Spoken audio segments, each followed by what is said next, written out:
ఆమేన్. మంచిది ప్రియులారా, దేవుని వాక్యాన్ని ధ్యానం చేద్దాం. చూడండి, మత్తయి శుభవార్త 6వ అధ్యాయము, మత్తయి శుభవార్త 6వ అధ్యాయము 33వ వచనాన్ని చదువుకుందాం. కాబట్టి మీరు ఆయన రాజ్యమును నీతిని మొదట వెతుకుడి, అప్పుడు అవన్నీ మీకు అనుగ్రహింపబడును. చాలండి. ఇక్కడ ప్రభు అయిన యేసుక్రీస్తు ప్రభువారు కొండ మీద ప్రసంగిస్తూ ఆయనను దరిచేరినటువంటి ప్రజలతో మాట్లాడుతూ ఆయన చెప్తున్న మాట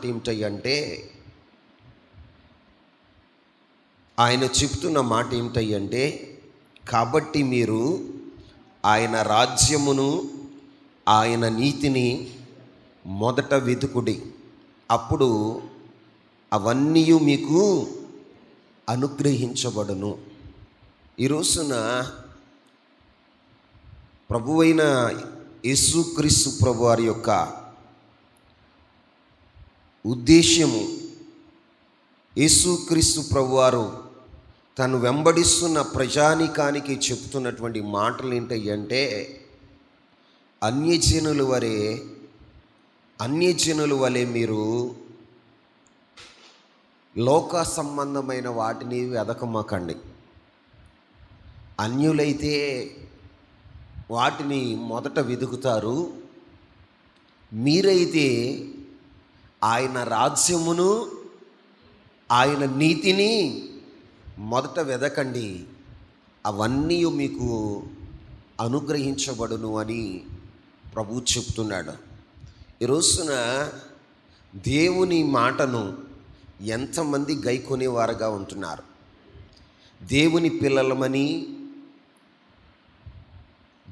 పిల్లలమని చెప్పుకుంటున్న మన జీవితాల్లో, మన కుటుంబాల్లో ఎంతగా మనము దేవుని మాటకు విధేయత చూపుతున్నాం? ఎంతగా ప్రభు మాటని నెరవేర్చేవారుగా ఉంటున్నాం? ఒక రక్షింపబడిన వ్యక్తి, ఒక ఆత్మీయుడైనటువంటి బిడ్డ లోకమును పాపమును కాదనుకుని, లోకము నుండి వేరై, పాపము నుండి వేరై, లోక మర్యాదలను అనుసరించకుండా ఆయనను వెంబడిస్తున్నటువంటి పిల్లలు చేయవలసిన కార్యం ఏంటి అంటే, మొదట ఆయన నీతిని, ఆయన రాజ్యమును, ఆయన నీతిని వెదికేవారుగా ఉండాలి. ప్రియులారా, నీ జీవితంలో రక్షణ పొందానని చెప్పుకుంటూ, బాప్తీసాన్ని తీసుకున్నానని చెప్పుకుంటూ, ఆత్మీయురాలను అనుకుంటూ భ్రమపడుతున్న నీ జీవితంలో ఒకసారి గమనిస్తున్నావా? మొదట దేనికి ప్రాధాన్యత ఇస్తున్నావు? మొదట దేనికి ప్రాధాన్యత ఇస్తున్నావు? అన్ని జనుల వలె, లోక సంబంధుల వలె సుఖ సంతోషాలకు, లోకంలో ఉన్నటువంటి చిమ్మటి పట్టేటువంటి ధనానికి, ఏం తిందుమా, ఏమి త్రాగుదుమా అని ఇకలోకమైనటువంటి బాహ్య సంబంధమైన చింతలతో ప్రవర్తిస్తున్న నీవు గ్రహించాలి. ఈ పునరుద్ధాన దినమందు దేనికి నువ్వు ప్రాధాన్యత ఇస్తున్నావు? ఆత్మీయుడుగా, ఆత్మీయురాలుగా నువ్వు దేనికి ప్రాధాన్యత ఇస్తున్నావు? దేనికి ప్రాధాన్యత ఇస్తున్నావు? బైబిల్లో ఆదికాండాన్ని మనం పరిశీలన చేస్తే నోవాహు జలప్రళయం తర్వాత జలప్రళయం తర్వాత భూమి మీద అడుగుపెట్టిన నోవాహు ఏం చేశాడో తెలుసా? ఒకసారి చూడండి, ఆదికాండము 8వ అధ్యాయము 18 నుంచి చదువుదాం. 18వ వచనం నుంచి చదువుదాం. ఒకసారి చదవండి. కాబట్టి నోవాహును అతనితో కూడా అతని కుమారులను అతని భార్యయును అతని కోడండలను బయటకు వచ్చిరి. ప్రతి జంతువును, ప్రతి ప్రాకు, ప్రతి పురుగును, ప్రతి పిట్టయు, భూమి మీద సంచరించున్నవన్నీ వాటి వాటి జాతుల చొప్పున ఆ వాడలో నుండి బయటకు వచ్చాను. అప్పుడు నోవాహు యెహోవాకు బలిపీఠమును కట్టి పవిత్ర పశువులన్నిటిలో, పవిత్ర పక్షులన్నిటిలో కొన్ని తీసుకొని ఆ బలిపీఠం మీద దహన బలి అర్పించాను. చాలండి. ఇక్కడ నోవాహు యొక్క కుటుంబం జలప్రళయం తర్వాత, దీని తర్వాత జలప్రళయం తర్వాత వారు భూమి మీద అడుగుపెట్టిన వెంటనే ఆయన చేసిన పని ఏంటో తెలుసా? దేవుని ఉగ్రత నుండి రక్షించబడిన తర్వాత లోకములో ఉన్న ప్రజలందరూ నశించిపోతే, జలప్రళయంలో సమూల నాశనం చేయబడితే, వాడల నుండి బయటకు వచ్చిన తర్వాత నోవాహు చేసిన పనేంటో తెలుసా? ఇంటిని సిద్ధపరచుకుందాం, ఆహారాన్ని సిద్ధపరచుకుందాం, లేకపోతే మనము ఏదైనా ఒక మంచి పని చేద్దామని అనుకోలేదు. కానీ అతడు భూమి మీద అడుగు పెట్టగానే, జలప్రళయం నుండి రక్షించబడిన తర్వాత, ఎక్కడి నుంచి? జలప్రళయము నుండి రక్షించబడిన తర్వాత అతడు చేసిన పని ఏంటయ్యా అంటే బలిపీఠాన్ని కట్టాడు. దేన్ని కట్టాడు? అందరూ చెప్పాలి. మొదట ఆయన జలప్రళయము నుండి రక్షించబడిన తర్వాత భూమి మీద అడుగుపెట్టిన తరువాత ఆయన చేసిన పని ఏంటయ్యా అంటే మొదట బలిపీఠాన్ని కట్టాడు. అంటే ఎవరు గుర్తొచ్చారో తెలుసా? ఆయనకు దేవుడు గుర్తొచ్చాడు. ఎవరు గుర్తొచ్చారు చెప్పాలి.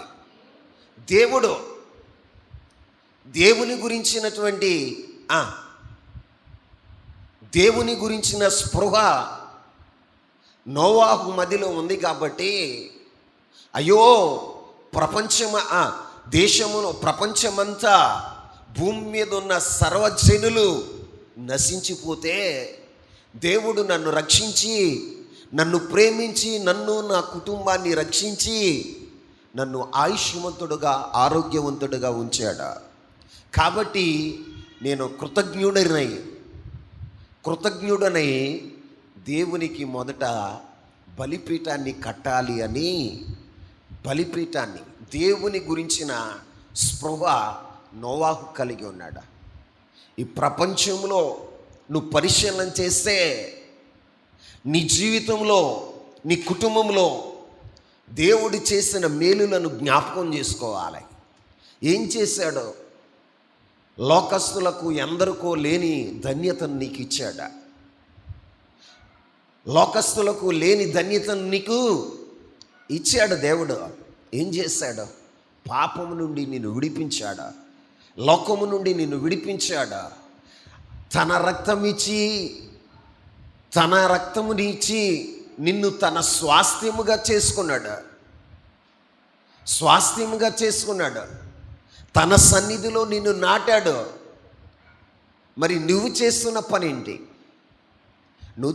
పనేంటి? లోకములో గనిలోయిన వారు ఉండగా, లోకములో ధనవంతులు ఉండగా, బలవంతులు ఉండగా ప్రభు నిన్నే ఎందుకు రక్షించుకున్నాడు? ఎందుకు రక్షించుకున్నాడు? ఎందుకు రక్షించుకున్నాడు? ప్రపంచ పరిస్థితిని చూడండి. ఎక్కడ చూసినా మారణ హోమం, ఎక్కడ చూసినా భయానికమైన పరిస్థితిలో క్షేమం లేదో. ఈ రోజున ఇప్పుడు చూసిన వాడు మరొక గంటలో చూస్తామన్న గ్యారంటీ లేనటువంటి పరిస్థితుల్లో మనం బ్రతుకుతున్నాం. ఎన్నో ప్రమాదాల మధ్యలో, ఎన్నో విపత్కరమైన పరిస్థితుల మధ్యలో దేవుడు మనల్ని, మన కుటుంబాన్ని సంరక్షించిన వాడుగా ఉన్నాడు. మరి రక్షించబడిన నీవు ఏం చేస్తున్నావు? దేవుని గురించిన స్పృహ నీ జీవితంలో ఉందా? దేవుని గురించిన స్పృహ నీ జీవితంలో ఉందా? రక్షించబడ్డావే, లోకానికి వేరే బ్రతకాలే, నీ తలంపులు, నీ తపనలు, నీ క్రియలు లోకానికి వేరే, లోకములో నువ్వు జ్యోతిలాగా ఒక మాదిరికరమైన జీవితాన్ని జీవించాలే. అలాంటిదో ఏమన్నా ఉన్నదా? లోకంతో కొట్టుకొని పోతున్నావు. లోక ఆచారాల్లో, లోక ఆడంబరాలతో, లోక సంబంధమైన పద్ధతులతో. ఈ రోజున నోవాహును మీరు జ్ఞాపకం చేసుకోండి. రక్షించబడిన తర్వాత అతడు చేసిన మొదటి పని ఏంటో తెలుసా? భూమి మీద అడుగుపెట్టిన క్షణమే ఆయన చేసిన పని ఏంటో తెలుసా? దేవుని కొరకు ఒక బలిపీఠాన్ని కట్టాడు. ఏం కట్టాడు? ప్రార్థన బలిపీఠాన్ని. ఈ రోజున ఒక ఆత్మీయుడుగా, ఆత్మీయురాలుగా నీ జీవితంలో దేవుని కొరకు మొదటిగా ప్రథమ స్థానాన్ని నువ్వు ఇవ్వగలుగుతున్నావా? నీ జీవితానికి ప్రప్రథమైన స్థానం దేవునికి ఇవ్వగలుగుతున్నావా? ఈ రోజున ఆలోచన చేయండి. ఆత్మీయులమని పిలుస్తున్న మన జీవితాల్లో ఒక ప్రత్యేకమైన జీవితం ఉండాలి. ఆమేన్. ఏముండాలి? ఒక ప్రత్యేకమైన జీవితం ఉండాలి. నీ క్రియలు ప్రత్యేకంగా ఉండాలి. నీ ఆరాధన ఒక ప్రత్యేకంగా ఉండాలి. నీ యొక్క జీవితంలో దేవుని కొరకైన స్పృహ కలిగి నువ్వు బ్రతకాలి. రక్షణ పొందిన నీవు దేవుని కొరకైనటువంటి ఒక స్పృహ నువ్వు కలిగి ఉండాలి. నీ జీవితంలో ఉందా?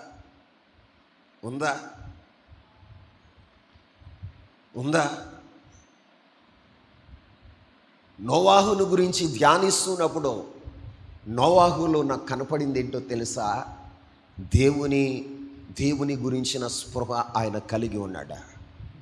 దేవుని గురించిన స్పృహ ఆయన కలిగి ఉన్నాడు. అందుకే ఆయన భూమి మీద అడుగిట్టిన వెంటనే ఆయన చేసిన పని ఏంటో తెలుసా? అయ్యా, ఈ మహాచల ప్రళయము నుండి, ఈ ఘోరమైనటువంటి నీ ఉగ్రత నుండి నన్ను తప్పించావు, నన్ను, నా కుటుంబాన్ని తప్పించావు నాయనా. నువ్వు చేసిన మేలులకు వందనాలు అనుకుంటూ ఒక బలిపీఠాన్ని కట్టాడు. ఏం కట్టాడండి? బలిపీఠాన్ని కట్టాడు. నీ జీవితంలో దేవుని కొరకు ఒక బలిపీఠాన్ని కట్టాలి అంటే దేవుని గూర్చిన ఒక స్పృహ ఉండాలి. స్పృహ లేనివాడగా, కోమాలో ఉన్నదానిగా, దేవుని గురించిన స్పృహ లేదు నీకు. లోకాన్ని గురించిన స్పృహ ఉంది. లోక సంబంధమైన వ్యవహారాల గురించిన స్పృహ నీకుంది. లోక సంబంధమైనటువంటి వాటిలో చాలా సురుగ్గా పనిచేస్తున్నావు. మరి నీ దేవుని గురించి నువ్వు చేసే పనేంటి?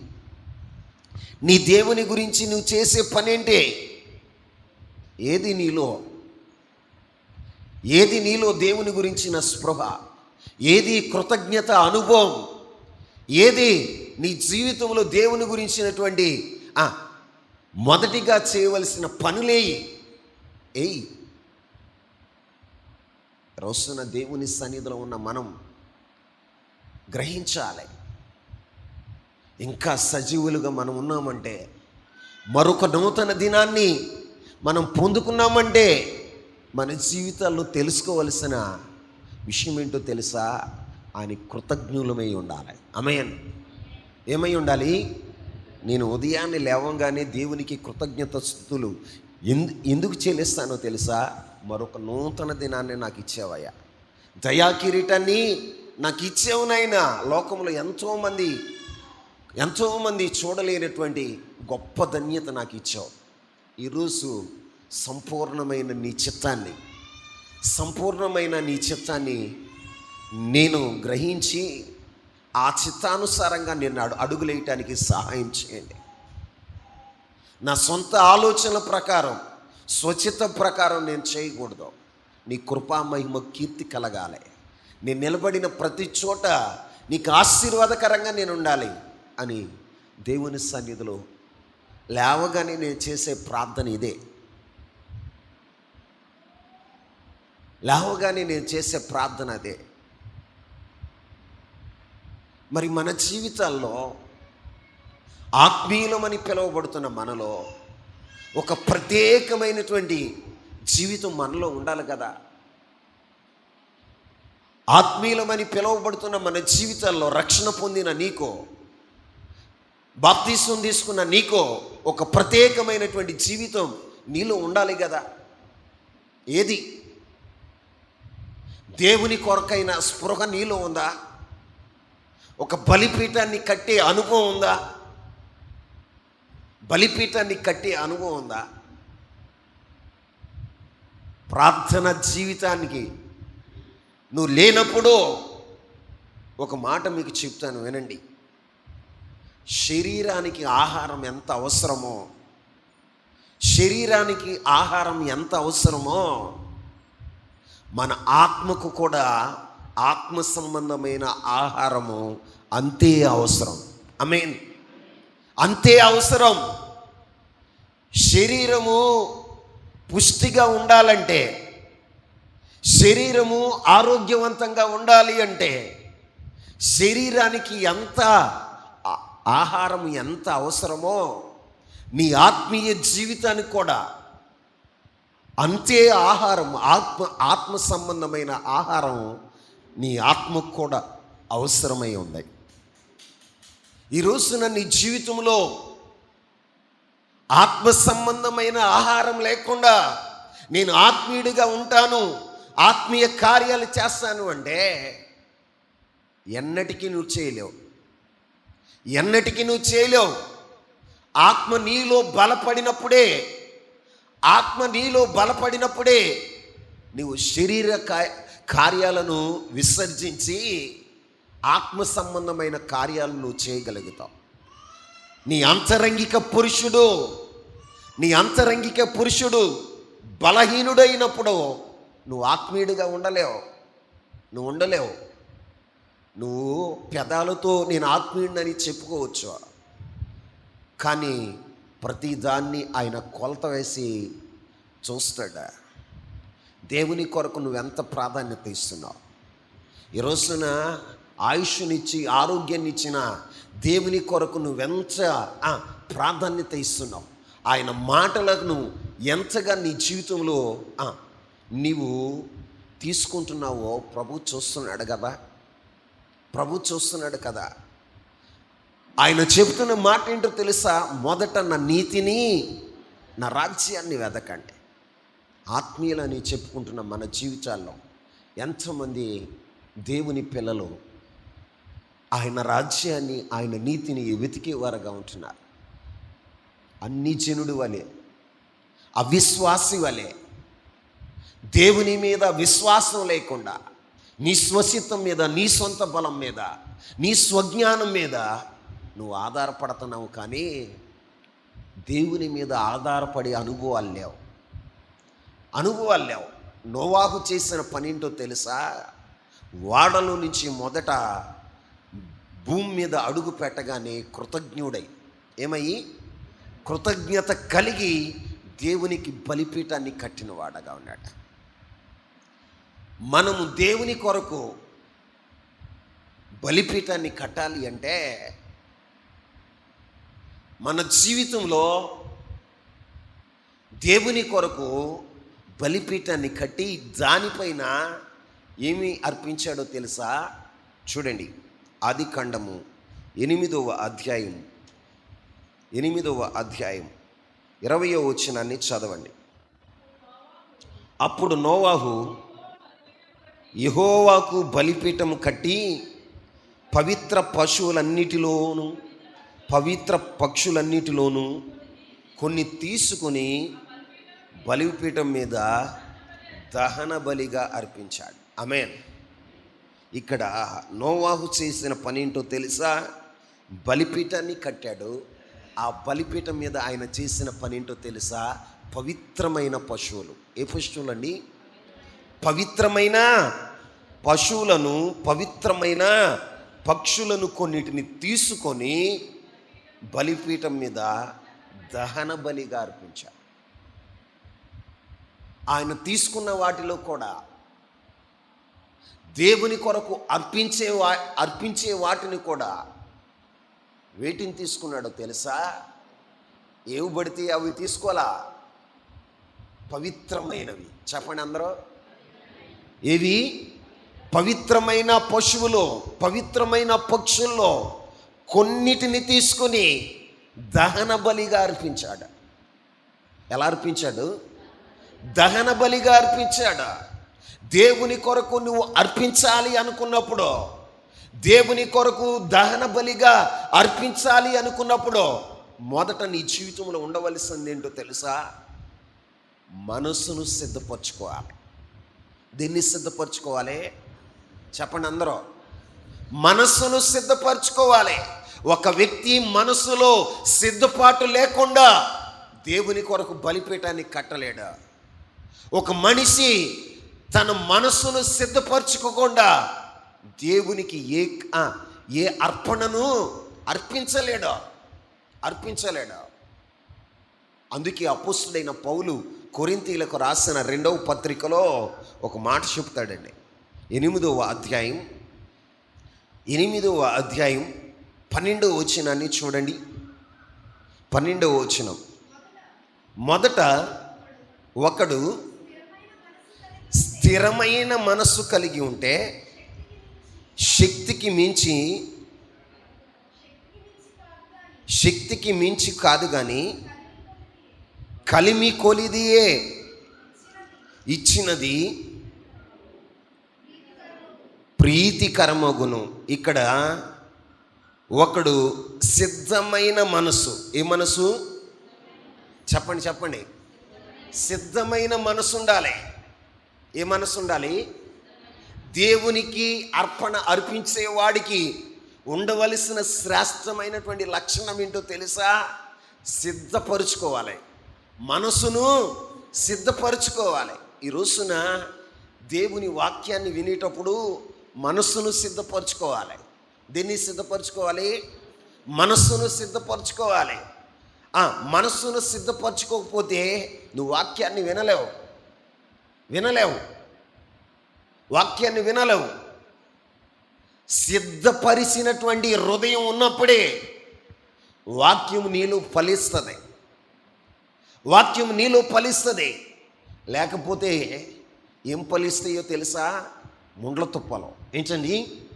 ముండ్ల తుప్పలు, గచ్చపొదలు.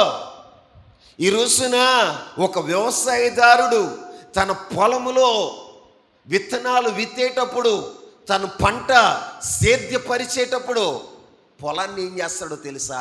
సిద్ధపరుస్తాడు. ఏం చేస్తాడు? సిద్ధపరుస్తాడు. చెట్లు, ముండ్ల చెట్లను, గచ్చపొదలను నరికివేసి, రాళ్లను ఏరివేసి ఆ పొలాన్ని ఏం చేస్తాడో తెలుసా? మెత్తగా సదును చేస్తాడు. ఏం చేస్తాడు? సదును చేస్తాడు.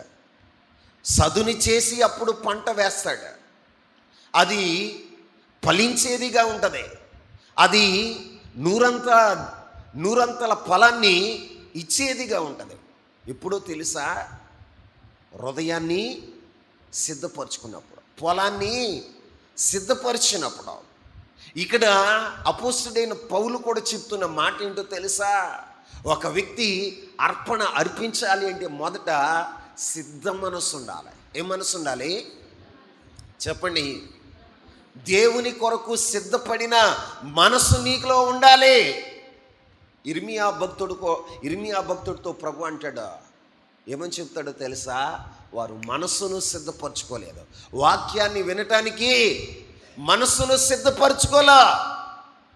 సిద్ధపరచుకునే వాడు ఎలా ఉంటాడో తెలుసా? వాడు ఫలించడు, వాడు సఫలం కాడు, ఆత్మీయంగా సఫలుడవడు. లోకపరంగా సఫలమవచ్చేమో కానీ ఆధ్యాత్మిక జీవితంలో సఫలుడు కాలేడు. ప్రభువు ఆశించినటువంటి ఫలాలు వారిలో ఉండవు. ఫలాలు లేని చెట్టును ప్రభు ఏం చేస్తాడో తెలుసా? ఒక రోజున నరికి అగ్నిలో పడవేస్తాడు. ఈ రోజున దేవుని మాటను వినటానికి మన మనసును సిద్ధపరచుకోవాలి. దేవుని బలిపీఠాన్ని కట్టడానికి, ఆ బలిపీఠం మీద అర్పణ పెట్టడానికి మనం ఏం చేయాలో తెలుసా? సిద్ధమైన మనస్సు కలిగి ఉండాలి. ఏ మనస్సు కలిగి ఉండాలి? సిద్ధమైన మనస్సు కలిగి ఉండాలి. సిద్ధపాటు లేనివాడు, మనస్సులో సిద్ధపడనివాడు, వాడు ఏ కార్యాన్ని చేయలేడు. దేవుని కొరకు అర్పణ అర్పిస్తున్నాడంటే ఆ వ్యక్తి ఎక్కడ సిద్ధపరచుకోవాలో తెలుసా? మనస్సును సిద్ధపరచుకోవాలి. దీన్నండి మనస్సును సిద్ధపరచుకోవాలి. ప్రభు కొరకు ముందుగానే మనస్సును సిద్ధపరచుకున్నవాడు బాహ్య సంబంధమైన కార్యాలు చేయగలుగుతాడు. మనస్సులో సిద్ధపాటు లేకపోతే నీకు వెలుపల కార్యాలు ఉండవు. నీ మనసులో సిద్ధపాటు లేకపోతే నీ జీవితంలో వెలుపల నీకు కార్యాలు కనపడవు. మనసులో సిద్ధపరచుకుంటే వెలుపల నీ కార్యాలు కనపడతాయి. సిద్ధపరచుకున్న దాన్ని నువ్వు అర్పించగలుగుతావు. సిద్ధపరచుకున్న దాన్ని, నీ మనసును సిద్ధపరచుకున్న రోజున దేవుని కొరకు ఒక అర్పణ. ఏ అర్పణ తెలుసా? పవిత్రమైన అర్పణ. ఏ అర్పణ? అందరూ చెప్పండి. పవిత్రమైన అర్పణ. ఇక్కడ నోవాహు పవిత్రమైన పశువులను, పవిత్రమైనటువంటి పక్షులను నోవాహు అర్పణగా, దహన బలిగా అర్పించిన వాడుగా ఉన్నాడు. మరి పాత నిబంధన ప్రకారం అర్పణ పశువులను, పక్షులను అర్పించాలి. క్రొత్త నిబంధన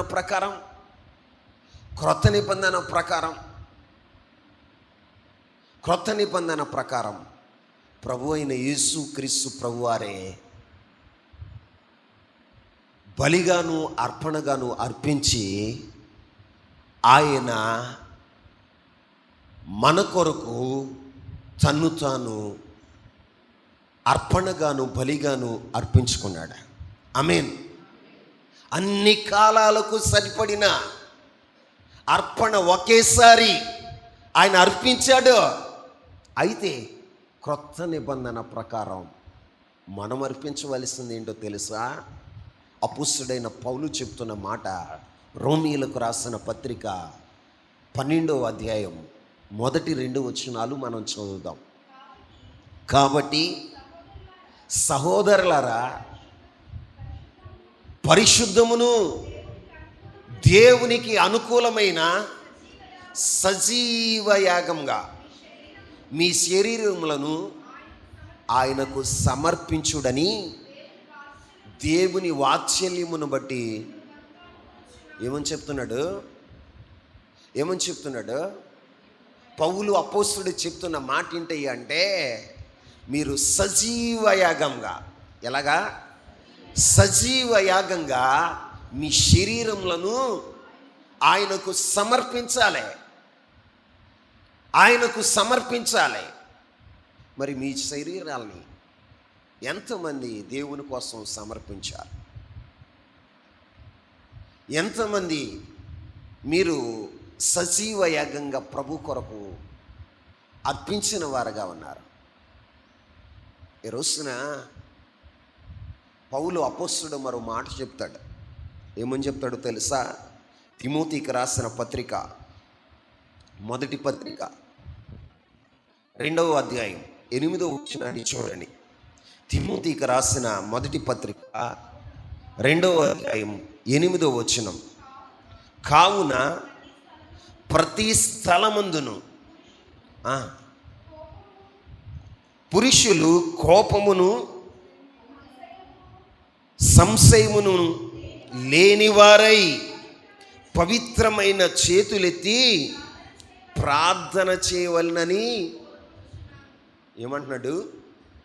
ప్రతి స్థలములో, ఒక చోట కాదా, ప్రతి స్థలములో ప్రభు అపోస్తుడైన పౌలు చెప్తున్న మాట, పురుషుడు కోపమును సంశయమును మాని. దేన్ని మానాలి? కోపాన్ని, సంశయాన్ని. సంశయం అంటే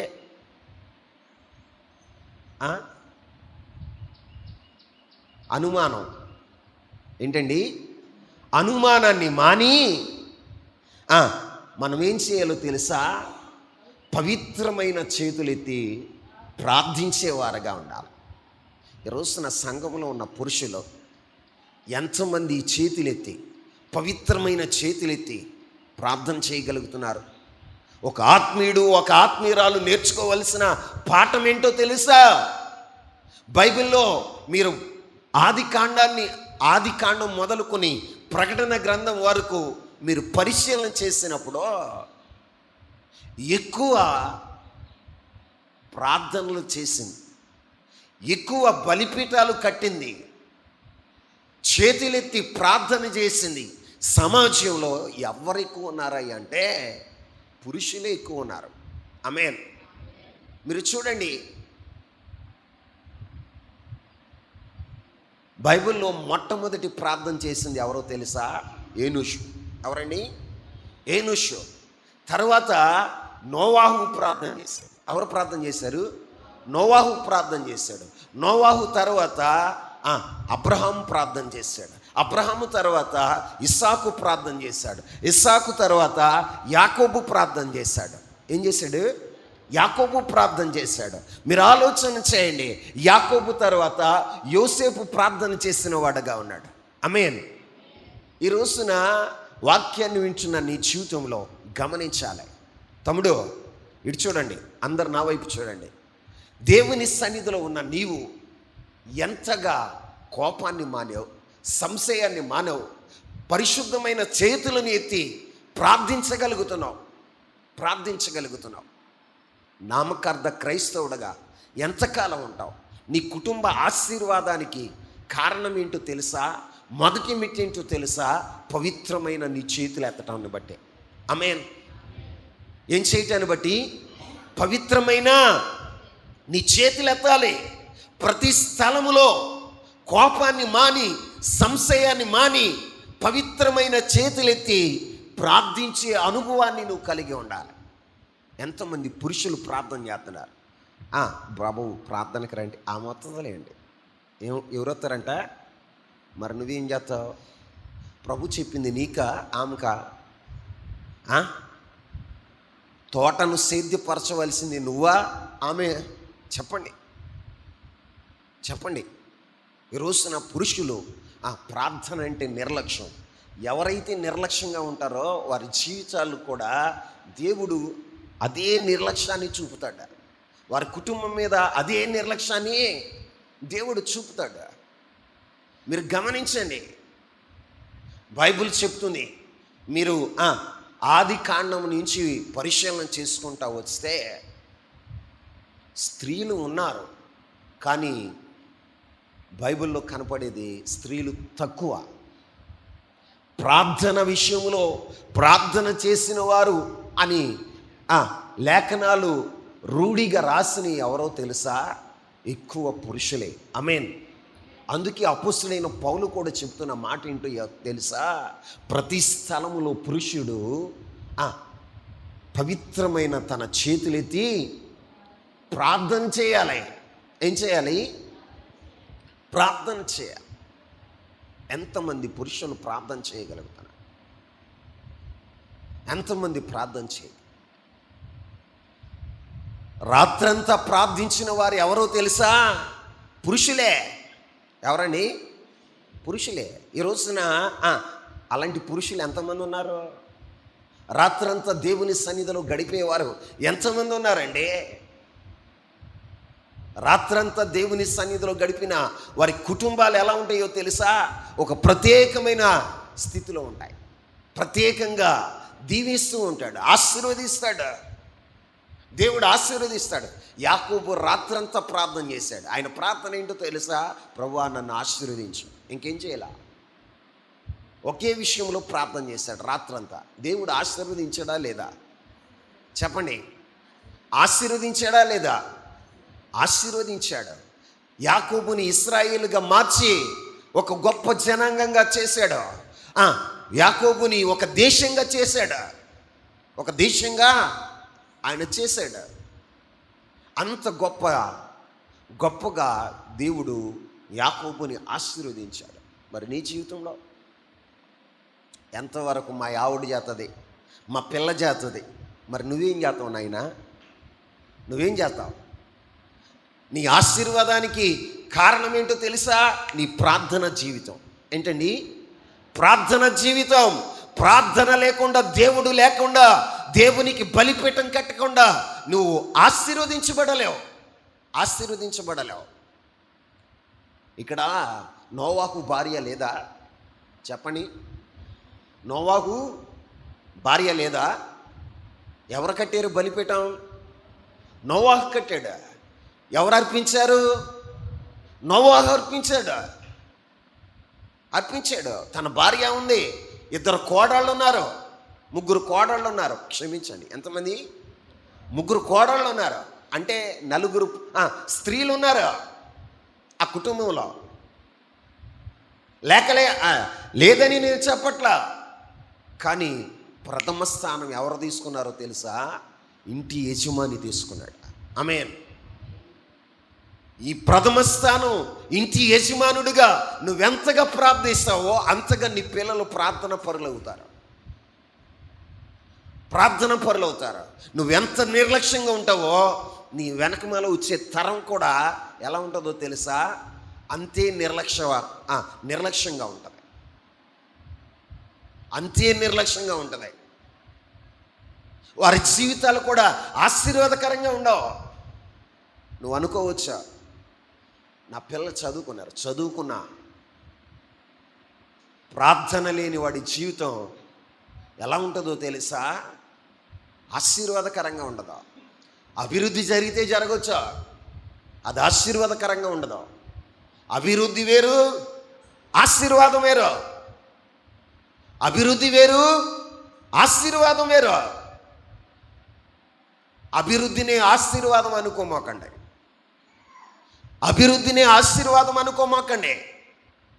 రోజున దేవుని సన్నిధిలో ఎంతోమంది పనివారు ఉండి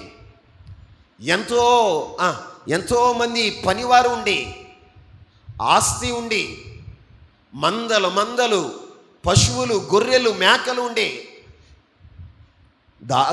యాకోబు చేసిన ప్రార్థన ఏంటో తెలుసా?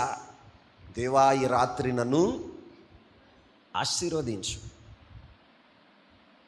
ఆయన చేసిన ప్రార్థన ఏంటో తెలుసా? ఆశీర్వదించమని.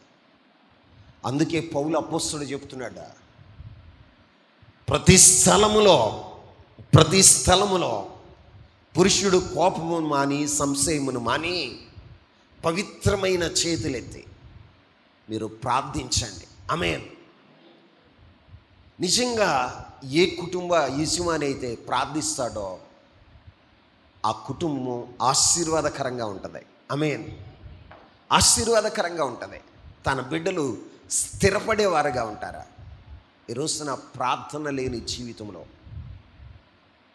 స్థిరపడటం కూడా కష్టమేనండి. మీరు వెనక తిరిగి ఆలోచన చేయండి. ఎందుకు నా పిల్లలు ఇలాగా నిష్ప్రయోజకులయ్యారో, ఎందుకు నా పిల్లలు స్థిరపడట్లేదు, వారి బ్రతుకులు ఇలా మారిపోవటానికి కారణం ఏంటి? ఒకసారి ఆలోచన చేయి. ఎందుకంటే నువ్వు ప్రార్థించిన వ్యక్తివి కాదు, నువ్వు చేతులెత్తిన వ్యక్తివి కాదు.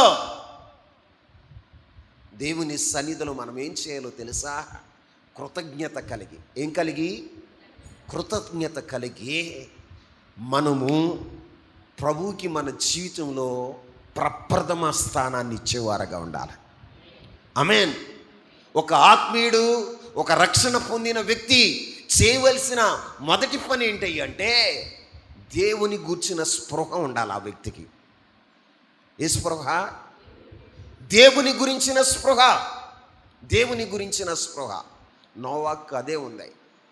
జలప్రళయం నుండి తప్పించబడిన తర్వాత, ఆ మహా ఉగ్రత నుండి రక్షించబడిన తర్వాత అతడు చేసింది ఏంటో తెలుసా? భూమి మీద అడుగు పెట్టగానే దేవుని కొరకు ఒక బలిపీఠాన్ని కట్టాడు. ఏం కట్టాడని? ఇంకా అతడు ఏ పని చేయలే. నేను ఎక్కడ నివసించాలి, ఎక్కడ గుడారం వేసుకుందాం, ఎక్కడ ఇల్లు కట్టుకుందాం, ఎక్కడ పశువులకు మేత కోసుకొద్దాం అని ఆలోచన చేయలే. నా కుటుంబం కొరకు ఆహారం సిద్ధపరుచుకుందామని కుటుంబం కొరకు ఆయన ఆలోచన చేయలే. అడుగు పెట్టగానే భూమి మీద, అయ్యా నాకు మరో జన్మ ఇచ్చావు. ఏమిచ్చావు? మరొక జన్మను నాకు నువ్వు ప్రసాదించావు. అయ్యా ఇదిగో ప్రభువా, ఈ జన్మలో ప్రప్రథమ స్థానం నీదే. ఆమేన్. ప్రప్రథమ స్థానం నీదే అని దేవుని కొరకు బలిపీఠాన్ని కట్టాడా. ఆ బలిపీఠం మీద ఏం చేశాడో తెలుసా? పవిత్రమైనవి, ఏమంటేని పవిత్రమైన పశువులను ఆయన అర్పించిన వాడగా ఉన్నాడు. మనం కూడా దేవుని సన్నిధిలో ప్రార్థించేటప్పుడు, బలిపీఠాన్ని కట్టేటప్పుడు మన చేతులు ఎలా ఉండాలో తెలుసా? పవిత్రమైనవిగా ఉండాలి. అందుకే పౌలు అపోస్తలుడు అంటాడు, మీరు సజీవ యాగంగా దేవునికి మీ శరీరాన్ని సమర్పించుకోండి. సమర్పించుకున్నప్పుడు నీ చేతులకి అపవిత్రత అంటనేవు. నీ యొక్క జీవితంలో ఎక్కడ అపవిత్రత అనేది నీలోనికి రానకుండా నువ్వు జాగ్రత్తగా చూసుకోగలుగుతావు. నువ్వు సమర్పణ లేనప్పుడు, ఏం లేనప్పుడు? సమర్పణ లేనప్పుడు నీ జీవితంలో పవిత్రతను నువ్వు కాపాడుకోలేవు. ఈ రోజున సమర్పణ ఉన్నప్పుడే, సజీవయాగంగా దేవుని కొరకు బలిపీఠం మీద నీ శరీరాన్ని పెట్టినప్పుడే, ఇదిగో ఇది దేవుని కొరకు, దేవుని కొరకైన ఈ శరీరం ఇది నా కొరకు ఉపయోగించుకోకూడదు, నా మహిమ కొరకు దీన్ని ఉపయోగించుకోకూడదు, దేవుని మహిమ కొరకు ఉపయోగించాలి అని దేవుని గురించిన స్పృహ నీలో ఉంటుంది. నువ్వు సమర్పణ లేనప్పుడు నీ జీవితంలో దేవుని గురించిన స్పృహ ఉండదు. అందుకే పౌలు అపోస్తలుడు అంటాడు, ప్రతి స్థలములో పురుషుడు కోపమును మాని సంశయమును మాని పవిత్రమైన చేతులెత్తి ప్రార్థన చేయాలి. ఏం చేయాలి? అందరూ చెప్పండి. పవిత్రమైన, నువ్వు ప్రార్థించే ప్రతిసారి చెల్లెమా తమ్ముడు, పవిత్రత నీలో ఉండాలి. ఏముండాలి? పవిత్రత నీలో ఉండాలి. కపటాన్ని పెట్టుకుని ప్రార్థన చేస్తే ఆ ప్రార్థన దేవుడు అంగీకరించడు. నీలో పాపం ఉండి పాప తలంపులతో, పాపపు ఊహలతో నీ శరీరాన్ని అపవిత్రపరుచుకుని దేవుని సన్నిధిలో ప్రభువా ప్రభువా అని రోజంతా నువ్వు ప్రార్థన చేసిన నీ ప్రార్థనకు ప్రతిఫలం రాదు. దేవుడు ఇష్టపడడు. నీలో పాపం ఉన్నంత వరకు దేవుడు నువ్వు చేసే ప్రార్థన అంగీకరించడు.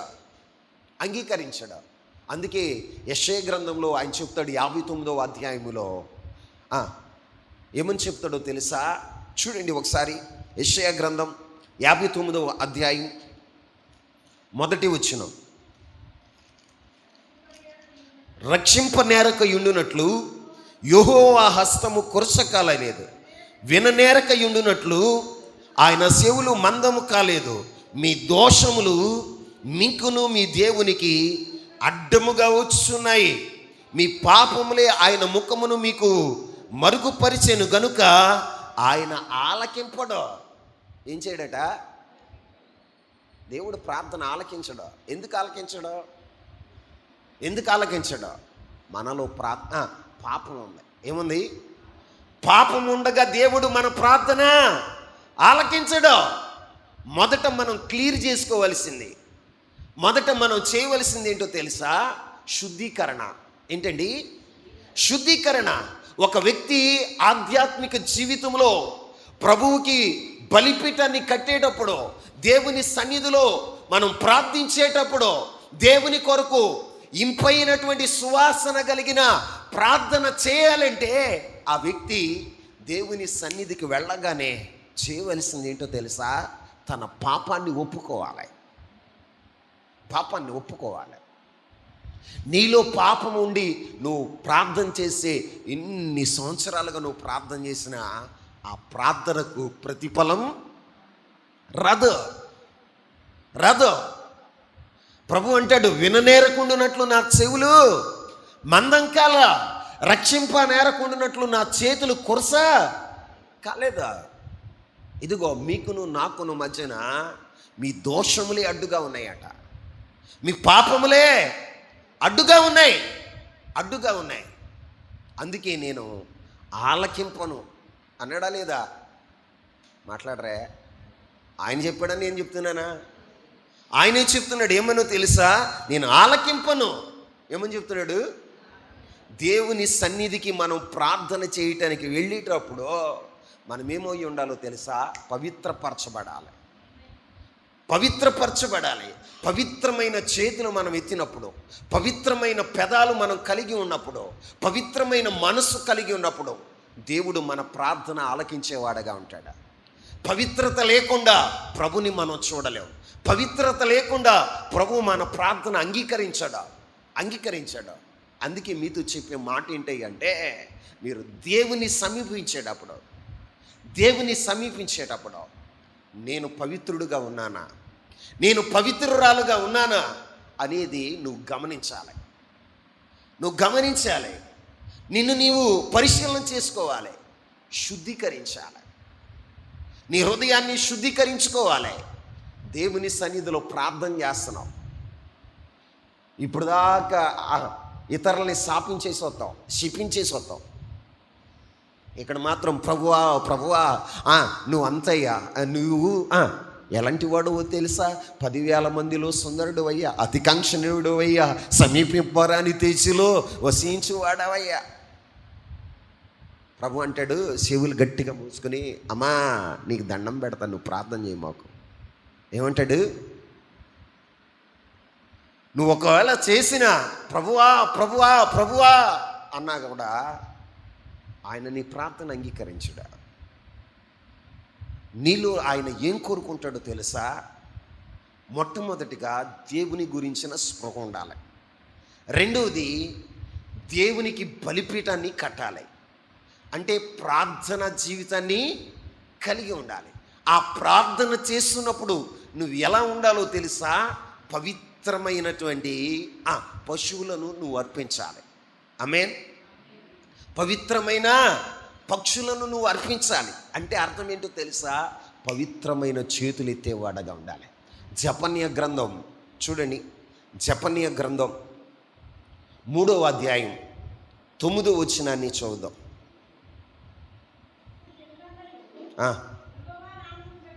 యెహోవా నామమును బట్టి ఆయనను ఏ పెదవులట అమ్మా? ఏ పెదవులు కావాలి దేవుడికి? పవిత్రమైన పెదవులు. పెదవులు అపవిత్రపరుచుకుని దేవుని సన్నిధిలో ప్రభువా అంటే దేవుడు ఆలకెత్తాడా? అమ్మా, నోటి నిండా కపటం పెట్టుకుని, కడుపు నిండా కపటం పెట్టుకుని దేవుని సన్నిధిలో ప్రార్థన చేస్తే దేవుడు ప్రార్థన ఆలకిస్తాడా? మన చేతుల నిండా అపవిత్రత పెట్టుకుని, మన హృదయం నిండా పాపాన్ని పెట్టుకుని దేవుని సన్నిధిలో ప్రార్థన చేస్తే ఆ ప్రార్థన దేవుడు అంగీకరిస్తాడా? చెప్పండి. బలిపీఠం మీద పెట్టేటప్పుడు ఏ పక్షులు కావాలో తెలుసా? ఏ పశువులు కావాలో తెలుసా? పవిత్రమైనవి. ఏంటండి? పవిత్రమైనవి. అంటే నీవు ప్రార్థించేటప్పుడు దేవుడు నీ నుండి కోరుకునేదేంటో తెలుసా? పవిత్రమైన చేతులు, పవిత్రమైన పెదవులు, పవిత్రమైన మనస్సు దేవుడు కోరుకుంటున్నాడు.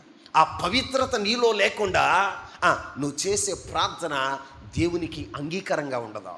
దేవుడు ఏం చేస్తాడో తెలుసా? నువ్వు ప్రార్థన చేసినా కూడా ఆలకించడు. కొంతమంది వ్యక్తులు అంటారు, అయ్యా మా ప్రార్థన ఏమైపోతుంది, ఇన్నేళ్లుగా దేవుని మందిరంలో ఉంటున్నాం, మా స్థితిగతులు ఎందుకు మారట్లేదో తెలుసా? ప్రభు నిన్ను చూసినప్పుడు, నిన్ను పరిశీలన చేసినప్పుడు నీలో పవిత్రత కనపట్ల. ఏం కనపట్ల చెప్పాలి? పవిత్రత కనపట్ల. నీలో పవిత్రత లేనప్పుడు నువ్వు చేసే ప్రార్థన దేవునికి అంగీకారంగా ఉండదు. పవిత్రమైనటువంటివి పశువులను, పవిత్రమైనటువంటి పక్షులను నోవాహు బలిపీఠం మీద పెట్టి దహన బలిగా అర్పించాడు. ఎలా అర్పించాడు? దహన బలిగా అర్పించాడు. దేవుడు ఏం చేశాడో తెలుసా? ఆ పవిత్రమైన పశువులను, ఆ పవిత్రమైన పక్షులను దేవుడు చూసినప్పుడు, దహన బలిగా అర్పించినప్పుడు ఆ బలిపీఠం మీద నుంచి ఒక సువాసన వస్తుందట. ఏ వాసన? సువాసన వస్తుందట. ఆ బలిపీఠం మీద నుండి సువాసన పైకి, ఆకాశం మీదకి అలా పైకి వెళుతూ ఉంటే దేవుడట ఆ సువాసనను ఆఘ్రాణించిన వాడగా ఉన్నాడట. ఏం చేశాడు? ఆ మాట చదవండి. ఆదికాండము 8వ అధ్యాయం 21వ వచనం.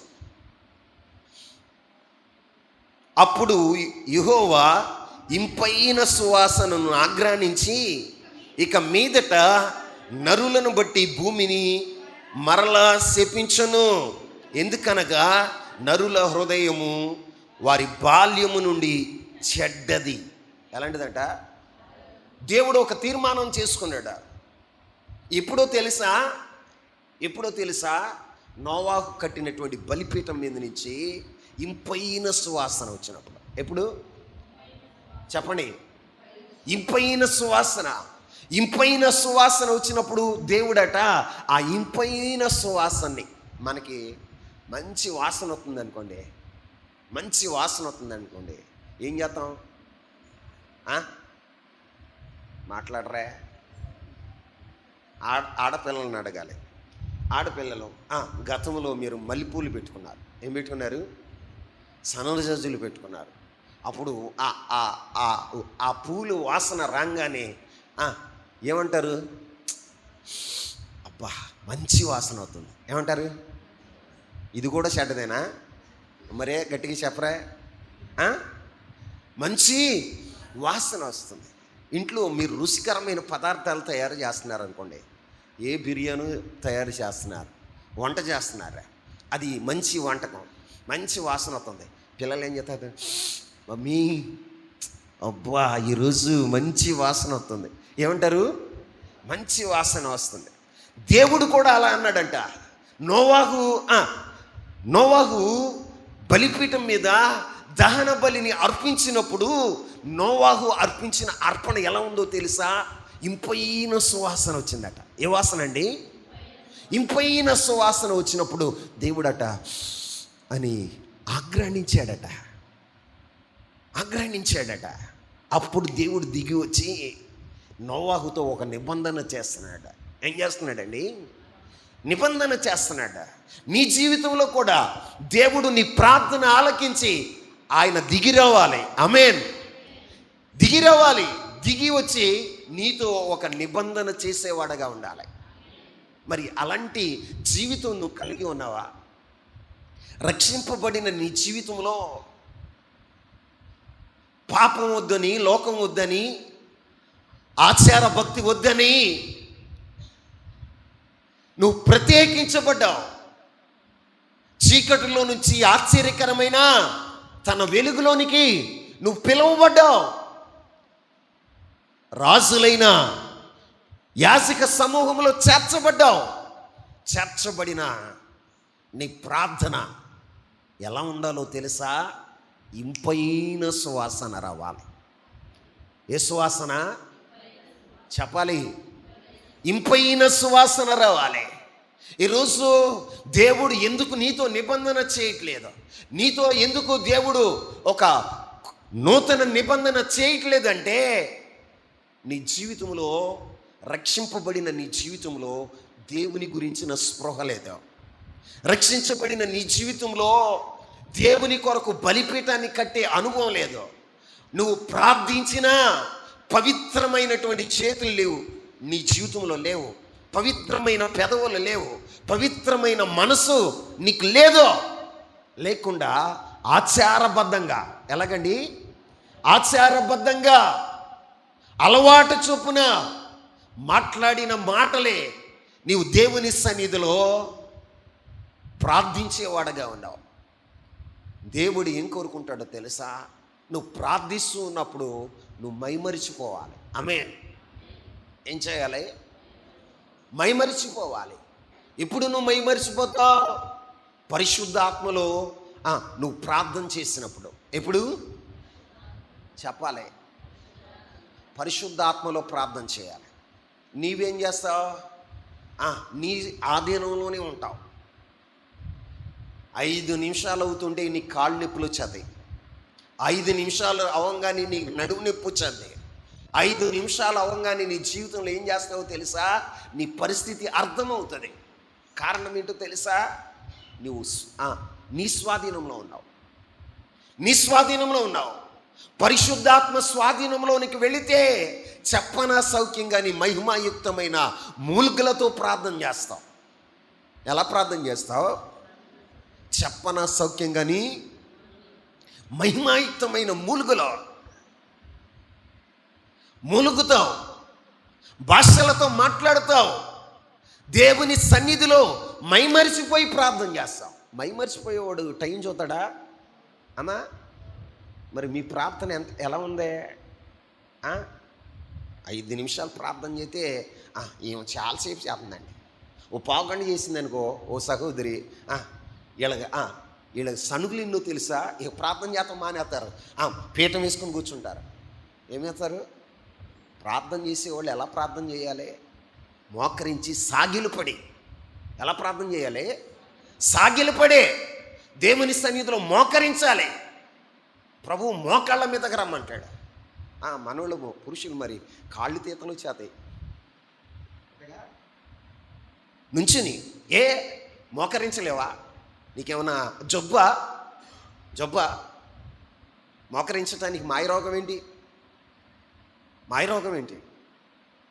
ఏమన్నా ఆరోగ్యం సహకరించట్లేదా? కీళ్ళ నొప్పులా, వాతామా? చెప్పండి. మనం ప్రార్థన చేసేటప్పుడు ఎలా ప్రార్థన చేయాలో తెలుసా? ప్రభువే సాగిలు పడి ప్రార్థన చేశాడండి. యేసుక్రీస్తు ప్రభు వారు మనకి మాదిరి. ఎవరు మాదిరి? యేసుక్రీస్తు ప్రభు వారు. ఆయన ఎలా ప్రార్థన చేశాడో తెలుసా? మోకాళ్ళ మీద, భూమి మీద సాగిలు పడ్డాడు. సాష్టాంగపడి ప్రార్థన చేశాడట. రాత్రంతా దొర్లి ప్రార్థన చేశాడట ప్రభు. నేను చూస్తాను, ప్రార్థన చేసేటప్పుడు చూస్తా ఎంతగా వీళ్ళు మైమరిచిపోతారండి. ఆత్మీయులుగా నేర్చుకోవాల్సింది ఏంటో తెలుసా? పరిశుద్ధాత్మలో ప్రార్థన చేయాలి. ఎక్కడ? పరిశుద్ధాత్మలో ప్రార్థన చేయాలి. మనం ప్రార్థన చేసేటప్పుడు దేవుని సన్నిధిలో ఒక మాట మీకు చెప్పనా? 99 సంవత్సరాలు కలిగిన అబ్రహాము దేవుని ఎదుట సాగిలు పడ్డాడండి. ఎన్ని సంవత్సరాలు? నీకు తిప్పి 50 సంవత్సరాలు లేవు. ఎన్ని సంవత్సరాలు లేవు? 50 సంవత్సరాలు లేవా? దేవుని సన్నిధితో మోకరించలేవు, దేవుని సన్నిధితో సాగిలు పడలేవు. మన పితరులు ఎలా ప్రార్థన చేశారండి? మోకాళ్ళ మీద. ఎలాగా? రాత్రంతా మోకాళ్ళ మీద ఉన్నాడండి యాకోబు. మోకాళ్ళ మీద ఉన్నాడు. మరి నీవు ప్రార్థన అనగానే చెట్లకు నిలబడుతున్నావు. నీకు ప్లేస్ లేదా? స్థలం లేదా? అరే స్థలం లేదు నిలబడ్డారంటే అందం. దేవుడు విశాలమైన స్థలం ఇచ్చాడే. ఎప్పుడు భక్తి నేర్చుకుంటారా? బైబిల్ చదివేది ఏం నేర్చుకుంటున్నారా? మన పితరులు ఏం చేశారు, మనం ఏం చేస్తున్నాం? ప్రియులరా, ఒక మాట మీకు చెప్తున్నా. దేవుడు దిగొచ్చి నోవాహుతో నిబంధన చేశాడట. మరలా భూమిని నేను శపించను. ఏమన్నాడండి? భూమిని నేను శపించను అని ఒక నిర్ణయం తీసుకున్నాడండి. ఒక నిర్ణయం తీసుకున్నాడు, ఒక నిబంధన చేశాడు. ఆ నిబంధనకు గుర్తుగా దేవుడు ఏం చేశాడో తెలుసా? ఆకాశంలో ఒక ధనుసును పెట్టాడట. ఏం పెట్టాడు? నోవాహు, ఇదిగో నేను నిబంధనగా నీతో చేసిన నిబంధన ఆకాశంలో కనపడాలి. ఎక్కడ కనపడాలి? వర్షం వచ్చినప్పుడు, వర్షం ఆగిపోయినాక సన్న సన్న సినుకులు పడుతున్నప్పుడు ఆకాశంలో ఏం కనపడుతుందో తెలుసా? ఇంద్రధనుసు అంటారు. ఏ ధనుసు? అది ఎవరు పెట్టారో తెలుసా? దేవుడు పెట్టాడు. ఎందుకు పెట్టాడో తెలుసా? నోవాహుతో నిబంధన చేశాడు కాబట్టి నీ నిబంధనను నేను జ్ఞాపకం చేసుకుంటున్నాను అని ఆకాశంలో ధనుసును పెట్టాడు. మీరు చూడండి, వర్షం వచ్చేటప్పుడు ఆ ధనుసు కనపడదా? వర్షం వచ్చేటప్పుడు ఆ ధనుసు కనపడదా? వర్షం నిలిచిపోయినాక ధనుసు కనపడుతుంది. ఏం కనపడుతుంది? ఆకాశంలో మీరు గమనించండి, వర్షం పడేటప్పుడు ఎప్పుడు కనపడదా? ఆ ధనుసు వచ్చిన తర్వాత మళ్ళీ వర్షం రాదు. ఏం రాదు? వర్షం. దేవుని నిబంధన ఆయన జ్ఞాపకం వస్తుంది. దేవుడు దిగి వచ్చాడండి. ఆ ఇంపైన బలిపీఠాన్ని చూసి దేవుడు దిగి వచ్చి దేవుడు నోవాహుతో ఒక నిబంధన చేశాడు. నా బోధ ఏంటో తెలుసా? నువ్వు మోకరించినప్పుడు, నువ్వు ప్రార్థన చేసినప్పుడు దేవుడు దిగి రావాలి. నీ ప్రార్థనకు ప్రతిఫలం ఇవ్వాలి. దేవుడు నీతో ఒక నిబంధన చేయాలి. నీ కుటుంబంతో దేవుడు ఒక నిబంధన చేయాలి. నీ ద్వారా ఒక నూతన ప్రారంభానికి ఆయన శ్రీకారం చుట్టాలి. అది నా బాధ, అది నా బోధ. ఈ రోజున దేవుని సన్నిధిలో కూర్చున్న నీవు కూడా దేవుని సన్నిధిలో రక్షింపబడిన నీ జీవితంలో దేవుని గురించిన స్పృహ ఉండాలి. దేవుని గురించిన స్పృహ ఉండి నువ్వు బలిపీఠాన్ని కట్టేవాడగా ఉండాలి. బాప్తీసం తీసుకున్నాం, బుడుగు నీళ్ళలో మునిగేసామంటే కుదరదు. నువ్వు ప్రార్థన జీవితాన్ని కలిగి ఉండాలి. ఆత్మీయుడిగా నీవు దేవుని సన్నిధిలో ప్రార్థించే అనుభవం కలిగి ఉండాలి. పవిత్రమైన చేతిలో, పవిత్రమైన పెదవులతో, పవిత్రమైన మనసుతో దేవునికి ప్రార్థన చేసేవాడుగా ఉండాలి. నువ్వు ప్రార్థన చేస్తున్నప్పుడు సజీవ యాగంగా నీవు దేవునికి అర్పించుకున్నవాడవైతే ప్రార్థన చేయాలి. లేకపోతే నీ ప్రార్థనకు ప్రతిఫలం రాదు. ఎలా పడితే అలా ప్రార్థన చేసేది దేవుడు వింటాడు. కనికర సంపన్నుడు, కరుణ వాత్సల్యం కలిగినాడంటే ఆయనకి ఎథిక్స్ లేవనుకోమాకండి, ఆయనకి నీతి లేదనుకోమాకండి. ఆయనకు ఒక నీతి ఉంది. ఆ నీతి ఏంటో తెలుసా? పరిశుద్ధంగా ఉండాలి. ఆయన పరిశుద్ధుడు కాబట్టి తను ఆరాధించేవారు కూడా పరిశుద్ధులై ఉండాలి. ఆమేన్. పాప జీవితాన్ని విడిచిపెట్టిన ప్రతి ఒక్కరిని ఆయన అంగీకరిస్తాడు. ఏం చేస్తాడు? అంగీకరిస్తాడు. పశ్చాత్తాపడిన ప్రతి ఒక్కరిని త్రోసివేయక కనికరించే దేవుడుగా ఉన్నాడు. ఈ రోజున నీతో చెప్తున్న మాట ఏంటి అంటే, ఒక ఆత్మీయుడిగా దేవుని గురించిన స్పృహ నీలో ఉండాలి. చెల్లమా, నీలో దేవుని గురించిన స్పృహ ఉండాలి. నువ్వు సజీవయాగంగా దేవునికి సమర్పించుకోవాలి. ఒక బలిపీఠాన్ని కట్టేటప్పుడు, ప్రార్థించేటప్పుడు పవిత్రమైన చేతులు ఎత్తాలి. ఏమెత్తాలి?